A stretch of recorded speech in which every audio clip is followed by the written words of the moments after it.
we go. B-double-E-double-R-U-N, beer run. Yeah. B-double-E-double-R-U-N, beer run. All you need is a 10 and a 5-er, car key and a sober driver. B-double-E-double-R-U-N, beer run. Couple of frat guys from Abilene drove out all night to see Robert Earl Keen at the K-Pig Swine and Soiree dance. They wore baseball caps and khaki pants. They wanted cigs, so to save some money, they got one off a hippie that smelled kind of funny. Next thing they knew, they were both really hungry and pretty thirsty too. All right, so there are two basic types of beers. Can you guys expand upon that? Well, there's lagers and ales, the two basic types. An ale is a top fermenting beer, and a lager is bottom fermenting. Yeah, and it's really a long temperature. Just the yeasts that prefer a higher temperature tend to be the top. It's just engineered that way. Right. But clear break. Any really huge differences between the microbrewing and macrobrewing and maybe the ingredients they use? As far as ingredients go, with the macro, which is Bud Miller Coors, big breweries, they'll use a lot of adjuncts. So they'll use corn and rice. It's a cheaper method of getting some of the sugars out.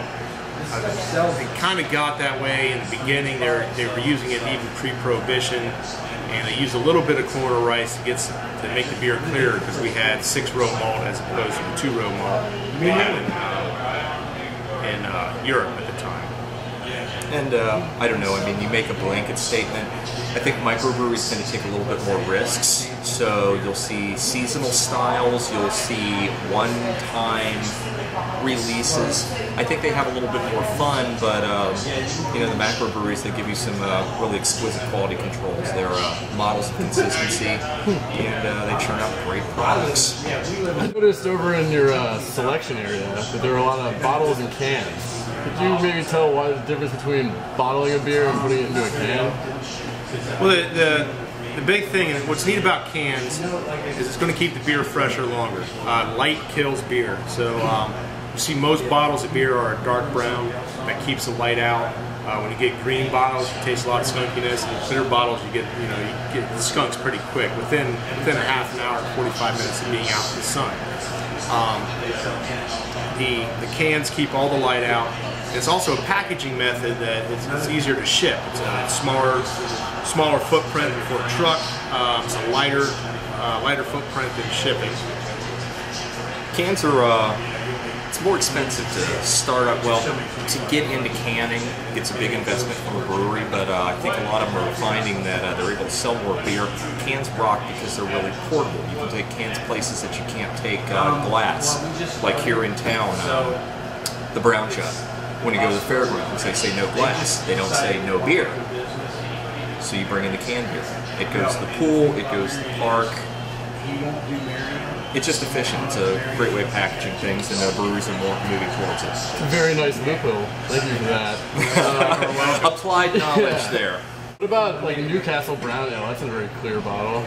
That is a clear bottle, and it is a beer that if it's sitting out for too long, it'll go bad. Newcastle needs to be consumed relatively quick. It's not something that, if it's on the shelf for 6 months, you can be like, ooh, Newcastle's been aging, because it'll go bad. Got some aging in my fridge down in the basement. Is there a proper way to taste the beer, and if so, could you show us? Other than shotgunning? Absolutely. You really want the proper way to drink a beer, drink it however you want. If you like your beer cold, drink your beer cold. If you like it warm, drink it warm. There are ceremonies, there are things that are cultural, things that are dedicated to style, and you could really write volumes on any of them. So I just tell people, generalize, do what you think is right and go with it. A lot of people won't like that answer, but here's it in practice. Yeah. I find I like to pour it in a glass. What you get from the glass, you get all the aroma that if it's in the bottle or the can, you really don't get the aroma from it. You don't get to see the head. You don't get to see the beer and how nice it looks. So for me, I always prefer to pour it into a glass. Now a lot of times What's that noise? A lot of times, people talk about how they don't like beer out of a can. They can tell the difference. Well, if you're drinking out of a can, you can. You can definitely tell the difference. It pours differently out of a can. You do get, talking about the aroma, you're going to get the aroma from the can as opposed to the beer. Now, I've done some testing with people who talk about how they hate cans. You pour them both into a glass. So for instance, Sierra Nevada from a glass bottle and Sierra Nevada from a can. You pour them in a glass and they can't tell the difference. Favorite beers between you guys? Favorite beer is the great answer for that is I haven't had it yet. That's the fun thing is I think kind of what inspired this place is just the love of beer and trying new things, so always moving forward, and that's what I really enjoy. I think it's just the variation, the surprise of just finding something, for yourself the first time. For me, my favorite beer is the one in my hand. You just can't go wrong with that one. Sorry, we're going streaking through the quad and into the gymnasium. Come on, everybody! Come on, Snoop! Snoop-a-loop! Snoop! No, it's cool.